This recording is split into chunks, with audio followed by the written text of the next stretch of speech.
Welcome into CyHawk Talk here on a Sunday. It was a bye week for Iowa. Big week, though, for the Cyclones. Before we get to Ben's takeaways, just want to let you guys know that there was a pretty big basketball game in Des Moines here on Sunday. The Iowa women took on Drake, won 86 to 73, but Katie Dinnebier, the guard, senior guard for the Bulldogs, with a 40 piece, trying to maybe take the Caitlin Clark scoring mantle here in the state of Iowa, but the Hawkeyes held on for a win. Addison O'Grady with a nice game as well. She had a double-double, I think 27 points, 10 rebounds. Her ascensions kind of continued. If you want my full takeaways from that game, you can check it out. It's live on qctimes.com. But it was a fun game to be at. Packed house in the Knapp Center, almost capacity. I think we were 700 shy of capacity. So it was a fun game, and if you weren't there, you missed out, but you don't have to completely miss out because you can read my takeaways, right? Ben, start us off with your number one takeaway from Iowa State's bounce back win over the Bearcats. Iowa State's defense is one to watch right now. They're getting healthy. And it's been about a month, more than a month, 6 weeks since I've been able to say that. But finally, Iowa State is getting some of these defensive guys back. And it made a difference in a 34-17 win. Will McLaughlin, linebacker, comes back. He started every game last season. He's recovering from back surgery, and he was good. Dom Orange, Big Citrus, was a huge impact player on the defensive line. And we'll get to where I think Dom Orange was most impactful, but he missed the Kansas game. And Malik Verdon was limited in that Kansas game because of a left hand injury. He's wearing a club, but it didn't impact him in this last game against Still Cincinnati. forced a fumble. He forced a fumble. Yeah, the old peanut punch. I guess having a club helps Yeah. in that situation. But yeah, Iowa State's finally getting some guys back on defense, and it showed out. It's crazy to think that just a week ago we were talking about this Kansas game, and here we are. It's a completely different story on the defensive side of the ball. Not to distract from the turnaround on defense, but I actually went to bed before this game was over. I couldn't hang. Kind of maybe looked like a little bit of a sleepy Jack Trice. Have there been too many night games? I saw some night game discourse, anti night game discourse over on Cyclone Twitter on Saturday. Well, what's your gauge on that situation? I think people are maybe just a little tired of him, Ethan. I could, I guess, count it up going back to, I mean, Baylor was a night game, UCF was a night game, Texas Tech, I think, was a night game. A lot of these home games have been at night. So maybe it is a little bit of a night game fatigue for Cyclone fans. Attendance was less than it had been when they were undefeated and really had things rolling. There was a little bit of a noticeable drop, specifically in that kind of top tier in the corners. There were some empty seats, but not too many. Not too many in the student section or the suck up donor seating in the end zone. So I wouldn't say it was an awful, result of night game fatigue attendance wise. And with a win, maybe some of those people will be back in their seats for the finale against K-State in a couple weeks. Mentioned the big win, defense coming up big, big Citrus in particular among those who stood out. What about Dom Orange's performance makes you speak so highly of him? Orange, you glad Domonique is back, Ethan? I mean, if you're a psych, Ugh. hey, it got a little bit of love on Twitter. I think I got some likes on that. So I'll maybe not as much love on CyHawk Talk. Not my best work, but Big Citrus was great, and he was missed. Of course, he plays in that heart of Iowa State's three-man front. And I think a moment that I wrote about, Ethan, that really changed the perception of this game. We talk about it being 34-17. Heck, you went to bed before it was over because the Cyclones had it pretty wrapped up in the final kind of minutes. But going into halftime, it looked like Cincinnati was going to have the lead. Bearcats were up 10-7. They got the ball back with 1:07 left at their own 20-yard line. So they're looking to add on and go up 2 scores before the half.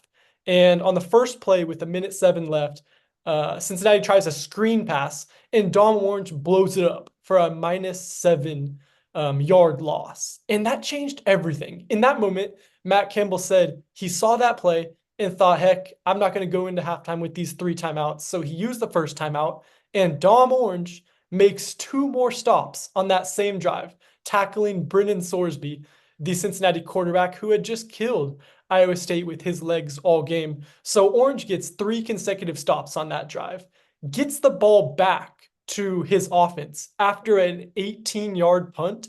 Don't see many of those, but it took a gnarly hop if you're a Bearcat fan. And it set Iowa State up in pretty good field position.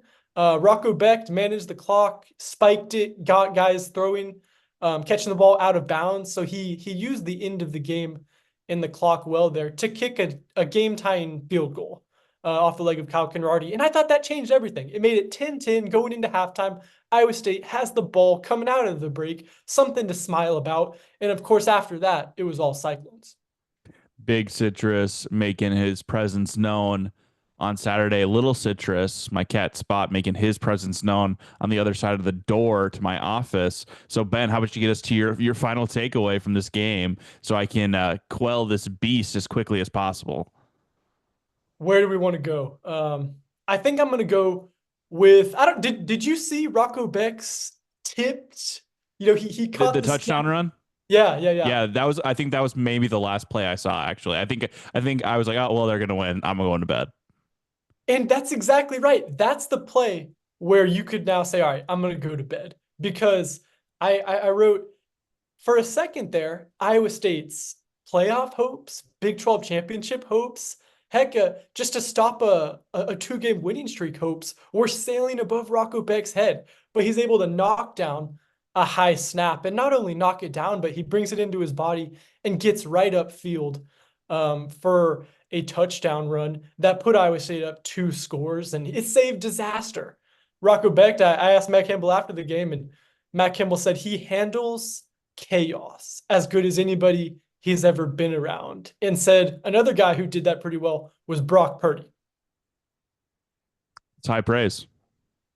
I mean, it's as high a praise as you can give an Iowa State quarterback in Matt Campbell's tenure, and we've seen it all year from Rocco Becht, right? You think about he balled out in the game his dad got inducted into a Hall of Fame. Against Houston, he was really good in the third, fourth quarter, closing that game out. Against UCF, he ran another touchdown in the final seconds to win that game. So Rocco Becht has been somebody you feel really good about in those late game situations. He's only a sophomore. Kind of crazy to believe that because he's so experienced. He just turned 21 this last week, and he's someone that you feel very confident in when all the chips are kind of pushed into the center of those tables. Are Iowa fans going to feel just as confident in their quarterback? Well, we're going to find out right after this, where we get into the playoff-ometer and the QB spectrum. Welcome back to CyHawk Talk. As I teased just probably 5 seconds ago for you, we're getting into the playoff-ometer and the QB spectrum. One of these a little bit more important than the other at this point, and it's obviously the QB spectrum because that thing is moving wildly. We had it in the Brendan Sullivan camp last week, and then there was some insane momentum later in the week. I'm like a pollster from 2 weeks ago talking about an election that maybe happened in the United States, but things are swinging wildly to the left. It's Cade McNamara. We're not going all the way over to the far left, but we're going to keep it in the moderate left, if you will. Cade McNamara will be the starting quarterback. This is my prediction tomorrow when the depth chart gets released ahead of the Maryland game. We didn't get one this last week for the bye week, but it's going to be Cade. He's returned from injury. And I'm not going to try and predict the reasoning we're going to get, but I'm confident in saying it's going to be Cade McNamara when Iowa lines up against the Terps. That QB spectrum has been an adventure this season. Yeah, I mean, we should have done it from week one. It would have been all over the place. But it's certainly shown some wild movement, and we don't even have the Jackson Stratton Z access on this thing. That's right. It's not even quantifiable on a normal chart. It's just Iowa's situation broke the chart this year. That's My exactly. 2D graphic ability cannot properly display where the quarterback position will go in Iowa City this year. Yeah.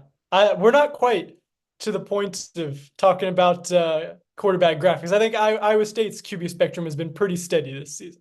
It's just a single point. It's not even a graph. It's just a single point. Rocco Becht, he is him. Where's he gonna lead the Cyclones, Ben? Where's your prognostication at this week for the Cyclones playoff-ometer? Ethan, I'm gonna have to stick with the eyes. It didn't change a whole lot even after the win. I wrote that Iowa State kept everything on the table with the win, but it didn't necessarily gain any ground.